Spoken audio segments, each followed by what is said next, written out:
जी हाँ दोस्तों, cam zone में आपका स्वागत है। मैं हूँ रमेश कुमार बंजारे।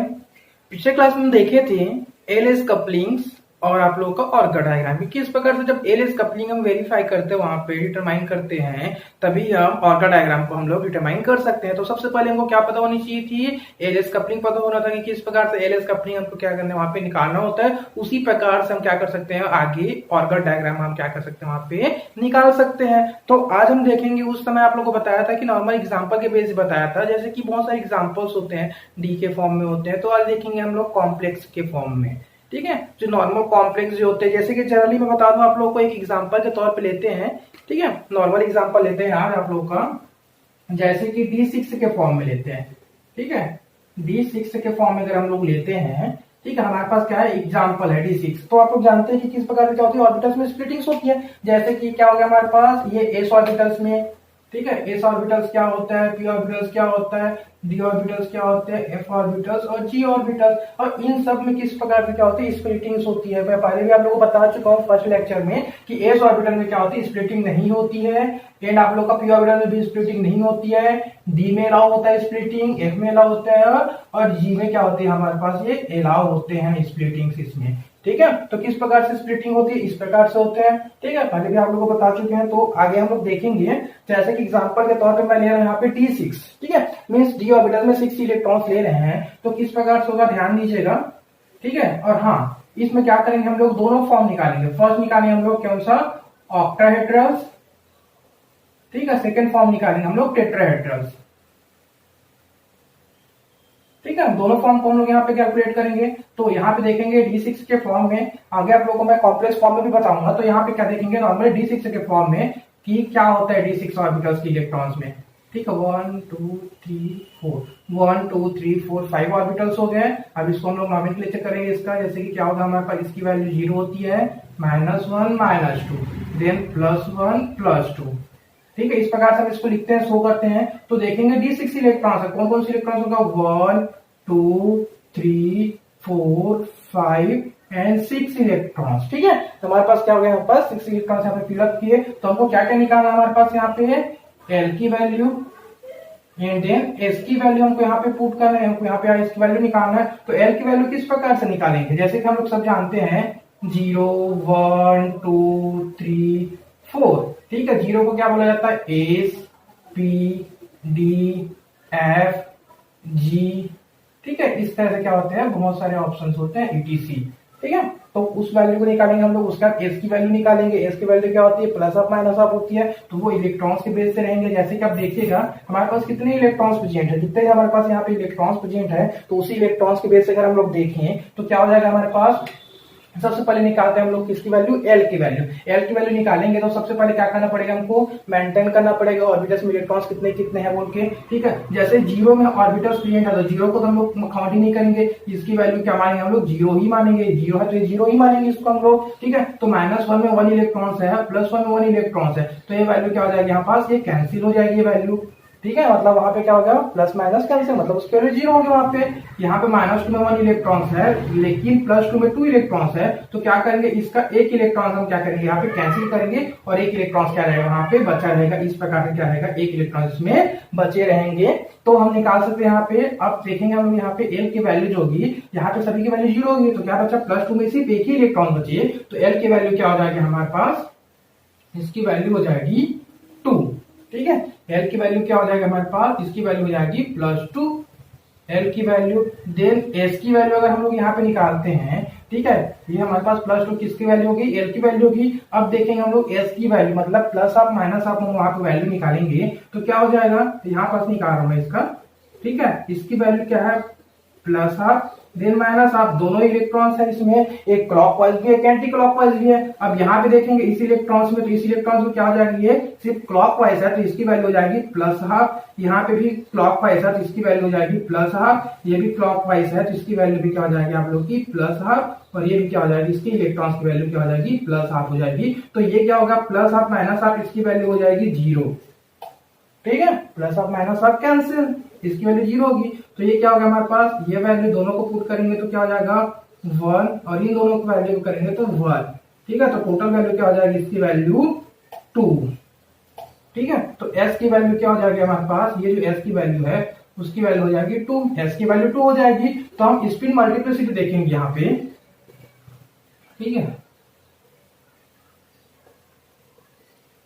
स्पिन मल्टीप्लिसिटी देखेंगे तो इसका एक फॉर्मूला होता है, हम लोग को बताया था मैं, 2s+1, ये इसका फॉर्मूला होता है।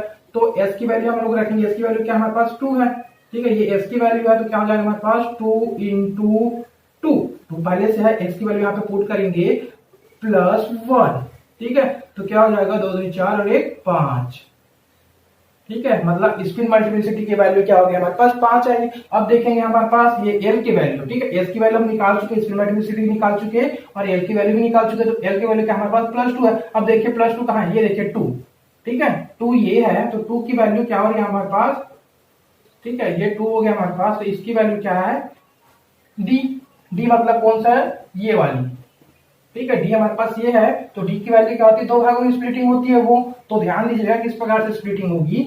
ये पहले हमारे पास ये हम लोग पहले उसका शेप लिख लेंगे यहाँ पे डी, ठीक है, ये क्या करेंगे हमारे पास ये डी और ये इसके है शेप है, तो ठीक, डी हमारे पास हम लोग यहाँ पे लिखे, तो डी में क्या होती है 2 भागों में क्या होते हैं वहां पे स्प्लिटिंग्स होते हैं, ठीक है, 2 भागों में स्प्लिटिंग होती है, तो हम लोग इस प्रकार से लिखेंगे। और ये जो मल्टीप्लिसिटी जो होते हैं उस सिंबल को यहाँ पे डिनोट किया जाता है, जस्ट सिंबल के ऊपर, ठीक है, इस पे मल्टीप्लिसिटी, और यहाँ पे जो रहता है वो जे पॉसिबल की वैल्यू शो करते हैं, बट यहाँ पे हमको जे पॉसिबल की वैल्यू नहीं निकालनी है, तो क्या हो जाएगा डी है, तो 2 भागों में स्प्लिटिंग हुआ है, वो कौन सा हुआ है, ठीक है, ऊपर हो जाएगा हमारे पास Eg और नीचे हो जाएगा हमारे पास T2G, ठीक है, तो इसका ट्रांजिशन स्टेट देखेंगे, एनर्जी का ट्रांजिशन स्टेट देखेंगे तो T2G से Eg में क्या करेगा, इलेक्ट्रॉन जंप करेंगे, मतलब ground state to excited state, ठीक है, ये क्या हो जाएगा हमारे पास ग्राउंड स्टेट होगा, ये एक्साइटेड स्टेट होगा, तो ये क्या होता है हमारे पास, ये जो शेप होगा वो ऑक्टाहेड्रल का होगा,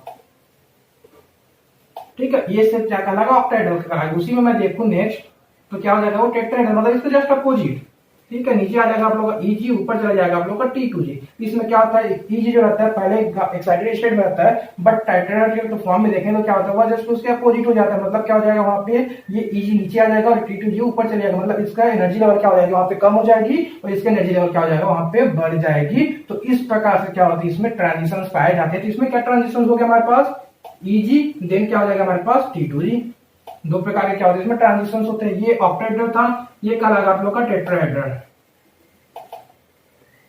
ठीक है, टेट्राहेड्रल और ऑक्टाहेड्रल, इस प्रकार से क्या होता है हमारे पास 2 स्पिन मल्टीप्लिसिटी होते हैं, जिसमें क्या होती है एल और एस की वैल्यू हम लोग क्या कर सकते हैं उसमें निकाल सकते हैं, और 2 भागों में क्या होती है इसमें ट्रांजिशंस पाए जाते हैं। ये क्या होते हैं, डी ऑर्बिटल सिर्फ 2 भागों में होते हैं। अब देखेंगे हम लोग एफ ऑर्बिटल्स में ट्रांजिशंस, ठीक है, नेक्स्ट एग्जांपल देखेंगे हम लोग एफ ऑर्बिटल्स में ट्रांजिशन किस प्रकार से होगा, ठीक है, तो हम देखेंगे यहाँ पे नॉर्मल कॉम्प्लेक्स के फॉर्म में देखेंगे तो कॉम्प्लेक्स होता क्या चीज है, ठीक है, तो मैं इसको मिटा देता हूं, इसकी जरूरत नहीं है अब हमको, ठीक है, इतना आप लोगों को समझ आ गया कि होता क्या चीज है। अब देखेंगे हम लोग नेक्स्ट, ठीक है, नेक्स्ट एग्जांपल देखेंगे कॉम्प्लेक्स के फॉर्म में कि कॉम्प्लेक्स होता क्या चीज है, ठीक है, हो इतना समझ आया आप लोग को। नेक्स्ट देखेंगे हम लोग, इसको मिटा देते हैं, ये हो जाएगा आप लोग का, ये नॉर्मल इलेक्ट्रॉन्स के फॉर्म में था, ठीक। अब देखेंगे कॉम्प्लेक्स के फॉर्म में, कॉम्प्लेक्स फॉर्म में किस प्रकार से क्या करते हैं उसको निकाले जाते हैं। जैसे कि हम एग्जांपल लेंगे जनरली, छोटा एग्जांपल हम लोग निकिल H2O6, ठीक है, +3 चार्ज, ये हो गया आप लोग का ऑक्टाहेड्रल के फॉर्म में। ये उसी प्रकार से हम लोग सेकेंड एग्जांपल देखें, निकिल H2O4, ये टेट्राहेड्रल के फॉर्म में देखेंगे हम लोग, ठीक है, +3, ठीक है, तो ये था हमारे पास क्या कॉम्प्लेक्स फॉर्म है। तो कॉम्प्लेक्स को मैं आप लोग को पहले ही बताया था कि कॉम्प्लेक्स को सबसे पहले क्या करना पड़ता है, उसके ऑक्सीडेशन नंबर हमको निकालने पड़ते हैं कॉम्प्लेक्स में। तो क्या हो जाएगा, इसका ऑक्सीडेशन नंबर हम लोग निकाले तो निकिल को क्या मानेंगे x मानेंगे, प्लस H2 की वैल्यू क्या होती है 0 होती है, इंटू 6 इज इक्वल टू +3, ठीक है, ये +3 हो गया तो x इज इक्वल टू क्या हो जाएगा +3 हो जाएगा। तो निकिल का क्या हो जाएगा, इसकी वैल्यू ऑटोमोस्ट ऑर्बिटल, इसका +3 है तो ऑटोमोस्ट ऑर्बिटल्स में इसके इलेक्ट्रॉन्स कितने होते हैं हमारे पास 3d8 4s2, ठीक है। जब निकिल में क्या की जाती है +3 ऑक्सीडेशन नंबर अप्लाई किया जाता है तो इसकी वैल्यू क्या हो जाएगी 3d7 देन 4s0, ठीक है, ये वैल्यू हमको प्राप्त होते हैं। इसमें क्या हो गया, ये ऑटोमोस्ट ऑर्बिटल्स के इलेक्ट्रॉन्स होते हैं, ठीक है, तो ये आपको याद होनी चाहिए कि कितना होता है इसका, ठीक है। तो देखेंगे हम लोग पहले दोनों में ये अप्लाई होता है, ऑक्सीडेशन नंबर जो है वो टेट्राहेड्रल में भी अप्लाई होगा और ऑक्टाहेड्रल में भी अप्लाई होगा। तो अब देखेंगे हम लोग कितने 3d ऑर्बिटल्स में 7 इलेक्ट्रॉन्स प्रेजेंट है, तो क्या हो जाएगा आप देखेंगे यहाँ पास, ठीक है, तो क्या देखेंगे D7, ठीक है, मतलब ये देखिए 3D में कितने इलेक्ट्रॉन्स है, 7 इलेक्ट्रॉन्स है। 7 इलेक्ट्रॉन्स के लिए हम लोग यहाँ पे देखेंगे कि होता क्या चीज है इसका वैल्यू। ठीक है, ये हो गया हमारे पास ऑर्बिटल्स, डी ऑर्बिटल्स हो गए। ठीक है, ये होगी इसकी वैल्यू 0 हो गई, ये -1 हो गया, ये -2 हो गया, ये +1 हो गया, ये +2 हो गया। ठीक है, 7 इलेक्ट्रॉन मतलब 1 electron, 2 electron, 3 electron, 4 electron, 5 electron, 6 electron, then 7 electrons. ठीक है, इस प्रकार से क्या किया हम लोग यहाँ पे 7 इलेक्ट्रॉन्स यहाँ पे पुट किए। तो आपको जानते हैं एल की वैल्यू क्या होती है। ठीक है, एल की वैल्यू क्या क्या होती है, यहाँ पे लिख के शो कर देता हूं मैं 1 2 3। ठीक है, तो S P D F G. ठीक है, ये चीज याद रहनी चाहिए आप लोगों को कि होता क्या चीज है बोलते हैं। अब देखेंगे हम लोग इसमें एल की वैल्यू। ठीक है, सबसे पहले एल की वैल्यू देखेंगे हम लोग, एल की वैल्यू क्या होगी इसमें। ठीक है, अब देखिए उसी प्रकार से जो मैं आप लोगों को पहले बताया था कि इस प्रकार से कैंसिल होगा। अब देखिए -2 में 1 इलेक्ट्रॉन्स है और +2 में 2 इलेक्ट्रॉन्स है। -1 का एक इलेक्ट्रॉन से कैंसिल हो जाएगा, +2 का एक इलेक्ट्रॉन कैंसिल हो जाएगा यहाँ पे इस प्रकार से। यहाँ -1 में 1 इलेक्ट्रॉन्स है, +1 में 2 इलेक्ट्रॉन्स है, तो एक इलेक्ट्रॉन कैंसिल, इसकी वैल्यू तो 0 है, तो इसकी वैल्यू क्या हो जाएगी, ये 0 ही रहेगी। ठीक है, तो देखेंगे हम लोग नेक्स्ट वाले जो है। ठीक, तो क्या क्या वैल्यू बचे, +2 में 1 इलेक्ट्रॉन बचा हुआ है। ठीक है, और +1 में 1 इलेक्ट्रॉन बचा हुआ है, तो एल की वैल्यू क्या हो जाएगी, +2 +1।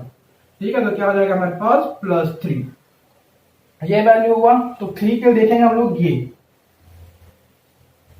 ठीक है, 3 में क्या होता है, एफ ऑर्बिटल्स होते हैं। एफ ऑर्बिटल्स में क्या होती है, 3 भागों में इसके क्या होते हैं, स्प्लिटिंग्स होते हैं। अब देखिएगा ये तो हो गया एफ, हम लोग शेप निकाल लिए, मतलब ये क्या वैल्यू हो जाएगी हमारे पास एफ। ठीक है, ये शेप हमको प्राप्त हो गया। अब देखेंगे एस की वैल्यू। एस की वैल्यू क्या देखेंगे हम लोग, इसकी वैल्यू क्या है, +12 -12, इसकी वैल्यू +12 -12। ठीक है, इसकी वैल्यू +12, इसकी वैल्यू +12, इसकी वैल्यू +12। तो क्या हो जाएगा हमारे पास 3 है यहाँ पास। ठीक है, तो क्या हो जाएगा हमारे पास, इसकी वैल्यू क्या हो जाएगी 3/2। ठीक है, यहाँ पे इसकी वैल्यू क्या हो जाएगी, ये जो है 3/2 होगा। ठीक है, ये वैल्यू हमको पता चल गई, 3 इलेक्ट्रॉन्स है, मीन्स क्या हो जाएगा, वो हाफ हो जाएगा। ठीक है, वो 2 नहीं होगा। ठीक है, वो उससे क्या हो जाएगा, हाफ हो जाएगा। तो स्पिन मल्टीप्लिसिटी हम लोग इसका निकालेंगे। ठीक है, मतलब 2s+1 के फॉर्म में, तो क्या हो जाएगा ये। ठीक है, तो 2 × 3/2 + 1 = 2। ठीक है, क्या हो जाएगा इसकी वैल्यू, 2 यहाँ पे कैंसिल हो जाएगा, तो क्या बचेगा, 3 और 1 4। स्पिन मल्टीप्लिसिटी की वैल्यू क्या होगी, 4 आई। ठीक है, अब देखेंगे इसमें स्प्लिटिंग। स्प्लिटिंग क्या होता है, इसमें आप लोगों को दोनों की बता रहा हूं मैं, आप लोगों को टेट्राहेड्रल भी बता रहा हूं, ऑक्टेहेड्रल भी एक साथ बताऊंगा आप लोगों को। स्प्लिटिंग क्या होता है, इस प्रकार से होते हैं। तो यह ध्यान रखिएगा, जब s ऑर्बिटल में क्या होती है, स्प्लिटिंग होती है, तो वहां पे p ऑर्बिटल्स के इलेक्ट्रॉन्स, मतलब p आप लोग का जो ऑर्बिटल जो होता है वो भी क्या करता है, वहां पे पार्टिसिपेट करता है। ठीक है, तो किस प्रकार से पार्टिसिपेट करेगा, आप देखिए यहाँ पे। ठीक है, जैसे कि ये हो गया हमारे पास f ऑर्बिटल्स। ठीक है, इस प्रकार से स्प्लिटिंग हुआ, f ऑर्बिटल्स हो गया, p ऑर्बिटल्स हो गया, इस प्रकार से स्प्लिटिंग हुई। ठीक है, f ऑर्बिटल्स में, तो f ऑर्बिटल्स में क्या है, 4 आया है, तो हम लोग स्पिन मल्टीप्लिसिटी में यहाँ पे शो करेंगे 4 को। अब देखेंगे हम लोग क्या होता है, इसमें 3 प्रकार की स्प्लिटिंग्स होती है, T1G, T2G और A2G। ठीक है, तो ग्राउंड स्टेट में क्या रहेगा आप लोगों का, T1G, मिडिल स्टेट में रहेगा आप लोगों का T2G। ठीक है, ये हायर एक्साइटेड एनर्जी लेवल जो रहेगा वो क्या रहेगा आप लोगों का, A2G। ठीक है, इस प्रकार से रहेगा आप लोगों का। अब देखेंगे p ऑर्बिटल्स। p ऑर्बिटल्स क्या करता है, T1G शो करता है, तो क्या होगा, यह जो रहता है वह इसकी एनर्जी लेवल क्या होती है, कम होती है A2G के कंपेयर, और T2G और T1 के कंपेयर क्या होती है, इसकी एनर्जी लेवल ज्यादा होती है। तो ये क्या करेगा, इस प्रकार से एनर्जी लेवल शो करते हैं। तो ये कहलाएगा आप लोग का T1G। हम लोग यहाँ पे लिखेंगे P। P क्यों लिखे यहाँ पे, क्योंकि आप p ऑर्बिटल्स का इलेक्ट्रॉन्स यहाँ पे शो कर रहा है T1G, क्योंकि F में भी है वो चीज T1G। अगर दोनों कॉमन हो जाएगा तो उस प्रकार से नहीं बन पाएगा। तो हम लोग क्या किए, यहाँ पास T1G को p ऑर्बिटल्स के शेप में क्या किया, उसको हम लोग शो किए। तो इस प्रकार से क्या होती है हमारे पास, ये जो होता है वो ऑक्टाहेड्रल का स्ट्रक्चर होता है। ठीक है, ये क्या होता है आप लोग का ऑक्टाहेड्रल का स्ट्रक्चर होता है। तो इस प्रकार से क्या होती है, इसमें ऑर्बिटल्स के इलेक्ट्रॉन, ऑर्बिटल्स में क्या होती है, स्प्लिटिंग्स होती है, T1G, T2G, T1G p orbitals के हैं, देन आप लोग का A2G इस प्रकार से है। तो इसका हम लोग ट्रांजिशन देखेंगे, तो ट्रांजिशन क्या क्या होगा, 3 प्रकार के ट्रांजिशन होते हैं हम लोग का, T1G से T2G, यहां से इस प्रकार से T1G से T2G गया। ठीक है, उसके बाद क्या हो जाएगा आप लोग का, T1G से क्या हो जाएगा हमारे पास, A2G। ठीक है, T1G से क्या हो जाएगा हमारे पास, A2G। ये ऐसा हुआ, ये यहां से यहां ट्रांसफर किया, मतलब यहां पे जंप किया। उसके बाद हो जाएगा हमारे पास T1G से हो जाएगा T1G P। ठीक है, मीन्स क्या हो गया, वो पी ऑर्बिटल में भी क्या किया, इस प्रकार से क्या किया, उसमें ट्रांजिशन हुए उसका एनर्जी का। ठीक है, तो क्या हो गया, T1G से T2G, T1G से A2G, T1G से T1GP। ठीक है, ये ग्राउंड स्टेट है, उसमें क्या होती है, 1 बाय 1 एक्साइटेड स्टेट में क्या होती है, वो जंप करती जाती है। तो उसी प्रकार से ये था हमारे पास कौन सा, ऑक्टाहेड्रल के फॉर्म में था। तो इसी में बता रहा हूं आप लोग को टेट्राहेड्रल। ठीक है, टेट्राहेड्रल के फॉर्म में बताऊंगा तो क्या होता है टेट्राहेड्रल, और सभी जानते हैं कि ऑक्टाहेड्रल का जस्ट अपोजिट होता है। मतलब A2G क्या हो जाएगा, वो ग्राउंड स्टेट में आ जाएगा, और T1G क्या हो जाएगा, वो एक्साइटेड स्टेट में चला जाएगा। किस प्रकार होगा देखिए ना, यहां पे हो जाएगा हमारे पास A2G, तो यहाँ पे क्या होगा, ये तो मिडिल स्टेट में है। ठीक है, ये क्या हमारे पास मिडिल स्टेट में है, तो मिडिल का मिडिल ही रहेगा। मतलब कौन सा, T2G, उसके बाद आते हैं हमारे पास कौन सा, T1G। ठीक है, इस प्रकार से देखिएगा T2G, A2G, T2G और T1G। ठीक है, उसका जस्ट क्या हो गया, अपोजिट हो गया। लेकिन क्या होता है हमारे पास, जो पी ऑर्बिटल के जो एनर्जी लेवल जो होते हैं ना, वह टेट्राहेड्रल के फॉर्म में क्या होते हैं, उसकी एनर्जी लेवल हायर एक्साइटेड हो जाती है। ये क्या होती है, उसकी कम होती है, एक्साइटेड फॉर्म से कम होती है। बट टेट्राहेड्रल के फॉर्म में क्या होती है, उसकी एनर्जी लेवल हायर एक्साइटेड हो जाने के कारण यह क्या करेगी, ये इस प्रकार से इसका क्या होगा, वो जंप करेगा। मतलब इसकी एनर्जी लेवल क्या हो जाएगी, सबसे ज्यादा हो जाएगी। पी ऑर्बिटल्स की एनर्जी लेवल क्या होगी, वह आप लोग का T1G, T2G और A2G से क्या होता है, हायर एक्साइटेड होकर वह ऊपर चली जाती है। ठीक है, उसकी एनर्जी लेवल क्या होती है, और बढ़ जाती है, बहुत ज्यादा बढ़ जाती है। तो इस प्रकार से क्या होता है, हमारे पास एक सीरीज होता है जिसको बोला जाता है आप लोगों का ऑर्गल डायग्राम। ये होता है हमारे पास टेट्राहेड्रल का। ठीक है, ये क्या कहलाता है आप लोग की, टेट्राहेड्रल का स्ट्रक्चर कहलाता है। तो ये ऑक्टाहेड्रल हो गया, ये टेट्राहेड्रल होगा। टेट्राहेड्रल में किस प्रकार से स्प्लिटिंग, अब ध्यान दीजिएगा, ये ऑक्टाहेड्रल का स्प्लिटिंग था। ठीक है, ऑक्टाहेड्रल का था। अब देखेंगे टेट्राहेड्रल का, तो टेट्राहेड्रल में क्या हो जाएगा हमारे पास, A2G से एनर्जी लेवल ट्रांसफर होगा हमारे पास T2G में, उसके बाद जाएगा हमारे पास A2G से जाएगा हमारे पास कौन सा में, T1G में जाएगा। उसके बाद क्या हो जाएगा, A2G से क्या हो जाएगा, वह T1GP में चला जाएगा एनर्जी लेवल, जस्ट उसके अपोजिट। ठीक है ना, ग्राउंड स्टेट में ये आ गया। तो क्या हो जाएगा, पहले इसका एनर्जी लेवल यहाँ जाएगा, उसके बाद सेकेंड फॉर्म में यहाँ जाएगा, थर्ड फॉर्म में यहाँ पे जाएगा। ठीक है, तो इस प्रकार से क्या होती है आप लोग की ऑर्गल डायग्राम। इसमें आप लोगों को कुछ समझ नहीं आता है तो प्लीज बताइएगा कि आप लोग को कौन सी चीज में क्या हो रही है, डाउट हो रही है। तो इस प्रकार से होती है आप लोग की ऑर्गल डायग्राम। ठीक है, थैंक यू।